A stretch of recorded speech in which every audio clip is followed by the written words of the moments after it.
एक समय महर्षि दयानंद सरस्वती जी के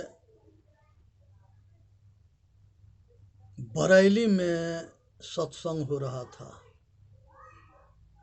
और वहाँ के सेना के जो मेजर थे, अधिकारी थे, उनका एक लड़का था जिसका नाम मुंशी राम था। मुंशी राम के वो अधिकारी जो है गुरुदेव के सत्संग सुन करके महर्षि दयानंद सरस्वती जी के अब प्रभावित हुए। और वो मुंशी राम शराबी थे, नशेड़ी थे, आचरणहीन थे और सारे अवगुण उनके उनके साथ में था। लेकिन विद्या, अच्छे पढ़े लिख करके अच्छा वकील थे और उनके अपने विद्या के अहंकार भी था। तो वो अधिकारी, पुलिस अधिकारी जो है अपने लड़के के बुलाते हैं बरेली में और कहते हैं कि मुंशी राम तुम हमारे पास आ जाओ, यहाँ एक बहुत महान तपस्वी आए हैं जिनके प्रवचन सुन करके ये दुनिया कल्याण कर रही है। कहे कि वो इंग्लिश जानते हैं, कहे कि यहाँ इंग्लिश की बात ना है, अंग्रेज यहाँ तुम्हारे जैसे बहुत अंग्रेज और वकील सब इनके शिष्य हैं, इनकी प्रवचन सुन के प्रभावित हैं। मुंशी जी के कोई दिलचस्पी नहीं था, लेकिन बाप के बात के मानने के लिए आ गए। महर्षि दयानंद सरस्वती के साथ सत्संग सुने और सुनने के बाद से मुंशी वकील के जो है पीछे के अच्छे संस्कार थे वो जग गए और प्रश्नोत्तरी होता रहा। 2-3 दिन लगातार चला। लास्ट में ये परमात्मा के जानने के विषय में कहे मुंशी राम की गुरुदेव ये बताओ कि परमात्मा के हम कैसे जान सकते हैं। कहे कि पहले तू अपने के जान लो, फिर परमात्मा के जान जाओगे। महर्षि जो पढ़े लिखे लोग होते हैं वो बुद्धि के तेज होते हैं, बात को समझ लिए। आप कुछ पीछे के अच्छा संस्कार था, तो जिसके किस्मत में सुख होता है उसी के ये विद्या अच्छा लगता है, और उसको विद्या अच्छा ना लगता है। पूर्व जन्म के पाप से हरि चर्चा न सुहाय। पूर्व जन्म के पाप से हरि चर्चा न सुहाय। हरि सतगुरु के कहते हैं और विष्णु के भी कहते हैं। विष्णु भी गुरु है, इसलिए कि उन्होंने जो है 24 अवतार लिए और 24 अवतार में मानव जाति के मार्गदर्शन किए और सत्य धर्म न्याय के रक्षा किए। इसलिए जो मार्गदर्शक होते हैं वो गुरु होते हैं। वो गृहस्थ में भी होते हैं, विरक्त में भी होते हैं और उनकी महिमा अपार है। बंदी छोर होते हैं।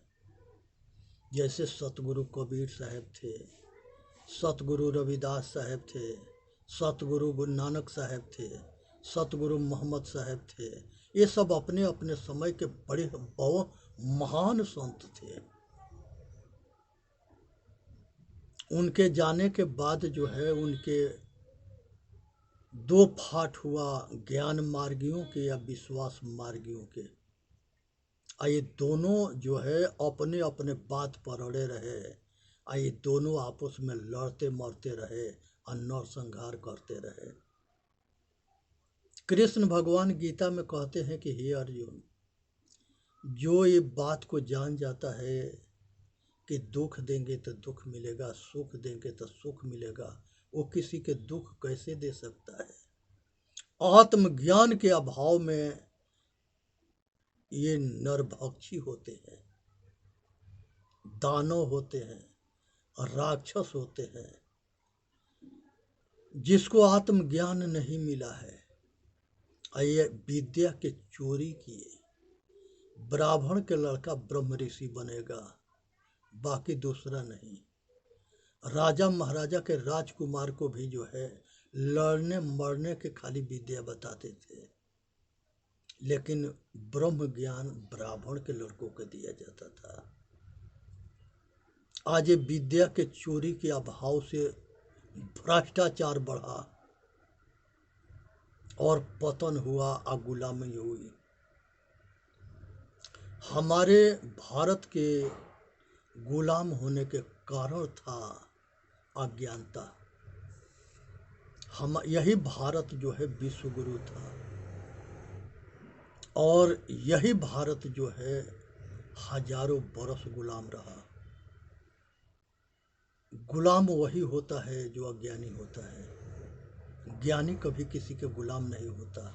वो हर समय आज़ाद होता है, क्योंकि वो अपने मौत को याद रखता है, और मौत जो है वो ये भी जानता है कि हमको संसार के ये मिट्टी सड़ा ना सके, पानी डुबा ना सके, अग्नि जला ना सके, अस्त्र शस्त्र काट ना सके, संसार के पंच महाभूत हमारा कुछ बिगाड़ ना सके, क्योंकि पंच महाभूत के नाम प्रकृति है।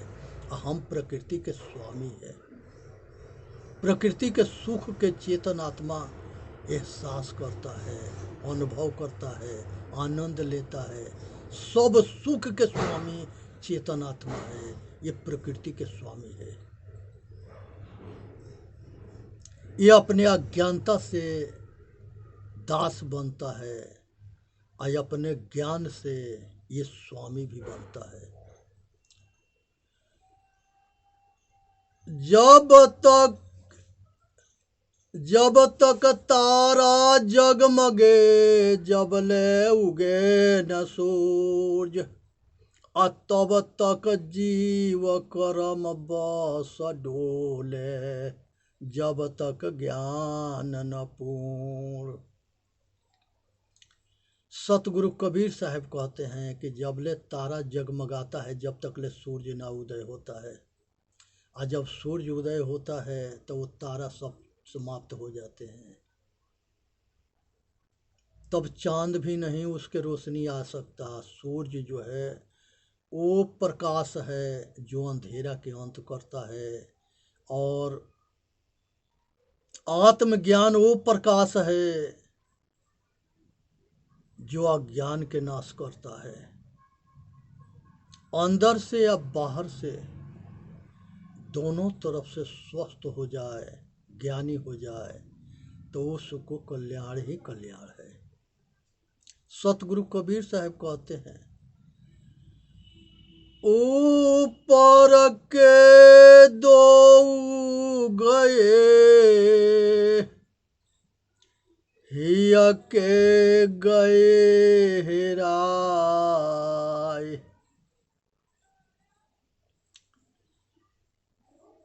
ऊपर के दो गए, हिया के गए हेराय। कहीं कबीर जाके चारों गए, ताको कहाँ उपाय। सतगुरु कहते हैं कि ऊपर के आँख से अंधा हो जाए, दोनों आँख से, और अंदर के विचार और विवेक रूपी आँख से अंधा हो जाए, तो ये चारों आँख से अंधा के भगवान भी ना बचा सके। भगवान भी ना बचा सके। इसलिए जो है ये अंदर के दो विचार और विवेक के जगानी है, और बाहर के आँख के भी ठीक रखनी है, तबे जाके मानव जाति के कल्याण है। शंकर जी के जो एगो तीसरा नेत्र दिखाया गया है, वो तीसरा नेत्र ज्ञान के नेत्र है, और वो सबके पास में है, लेकिन तब तक ले मनुष्य नहीं जानता है जब तक ले आत्मज्ञानी नहीं होता है। एक अंधा था, और उसने जो है ये उल्लू होता है, उसको दिन में दिखाई ना देता है, और उसी तरह से चमगादड़ भी होता है, उसको भी दिन में दिखाई ना देता है। तो चमगादड़ दोनों पेड़ पर रहते हैं। तो एक दिन चमगादड़ जो है उल्लू से पूछा कि ये बताओ कि सूरज कैसा होता है। उसने बहुत बात बनाना शुरू किया, अब महिमा गाना शुरू कर दिया कि ये दुनिया में जो कुछ है वो सब कुछ वही है, वही वही है। कौन है? ब्रह्म है। वो जड़ भी है या चेतन भी है। वो डिंग हाँकना शुरू कर दिया और चमगादड़ मारना शुरू कर दिया। और दोनों सूरज को नहीं जानते। ऐसा ही अज्ञानी होता है। ब्रह्म के पुल बांधेगा, चार वेद में, शास्त्र में, उपनिषद में, सब जगह, और लास्ट में कह देगा कि जड़ चेतन दोनों एक ही है, एक नहीं है। जड़ के स्वामी चेतन है, जो जड़ के सुख के अनुभव करता है। और ये भरम जो है हमारे अज्ञानियों ने हमारे ग्रंथों में मिला दिया। इसलिए मिला दिया कि ये समाज कभी एक ना होगा, आपस में लड़ता रहेगा, अलग रहेगा, तो हम इसके ऊपर शासन करेंगे। विदेशियों के पॉलिसी था, फूट डालो, राज करो, मूर्ख बनाओ, पैसा कमाओ। हम उसी के शिकार हुए। गद्दार जो है, जो होता है, वो दूसरे के मूर्ख बना के अपने आप के सुखी महसूस करता है। लेकिन जो इंसान होता है वो दूसरे के कल्याण करके सुखी होता है। अब ये विचार करना है कि हम इंसान है कि शैतान है। संसार के सारे भगवान और सारे महापुरुष के सपना था कि हमारे आगे आने वाली पीढ़ी जो है वो हिंदू, मुसलमान, सिख, ईसाई, यहूदी या पारसी से ऊपर उठ कर के जातिवाद से, मजहबवाद से, भगवानवाद से, भरोसावाद से ऊपर उठ कर के विवेकी बन कर के इंसान बनेगा। हम क्या कर रहे हैं? हम जो है जड़ के पूजा के पीछे सारी ताकत झोंक दिए। और ये ताकत झोंकने के कारण है कि ये अंधन के नगरी बन गया और अज्ञानता सब दुख की जड़ है। हमने अपने पूर्वजों के पूजना तो शुरू किए, लेकिन अपने पूर्वजों के बात माने नहीं। कृष्ण भगवान के जो गीता है उसके कितने मानते हैं? 1,00,000 मानने वाले में एक आदमी होगा जो बात को समझेगा, और 1,00,000 समझने वाला में ईगो होगा जो अपने स्वरूप में अनुभूति करेगा घट घट में रमने वाला राम के, और वो साक्षात्कार भी कर लेगा, आप परमात्मा हो जाएगा।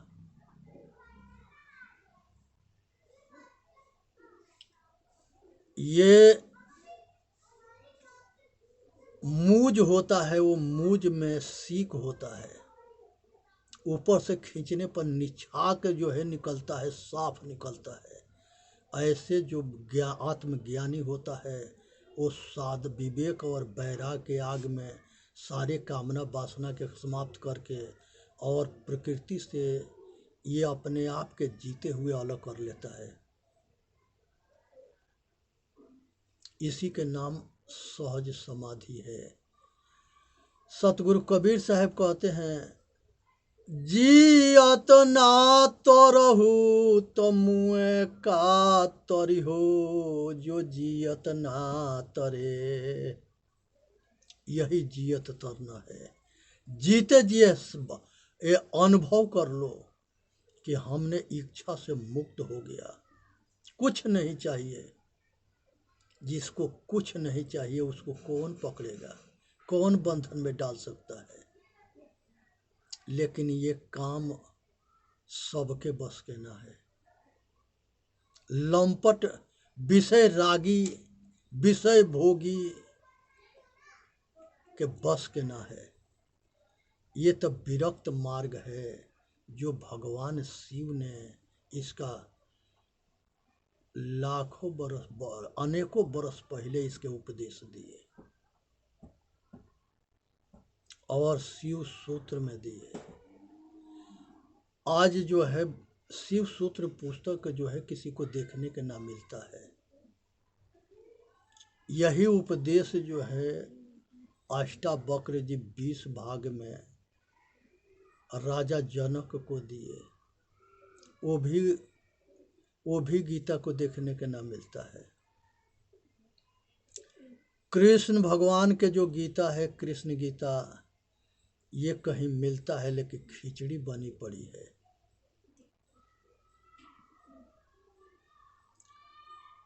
जिस समय महाभारत लिखा गया था उस समय 5000 श्लोक से लिखा गया था और वेद व्यास जी के रहते हुए वो 10,000 श्लोक हो गया।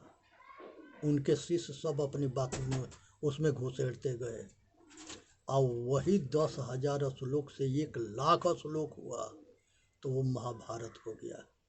और वो भारत था, पहले भारत नाम था और महाभारत 1,00,000 के हुआ और सब अपना बात घुसेड़ते गए। अब इसको छांटेगा कौन? इसको ये ग्रंथों के वही छांट सकता है जिसको चतुर्मुखी वाणी के ज्ञान हो। चतुर्मुखी वाणी क्या है? गुरुमुखी वाणी।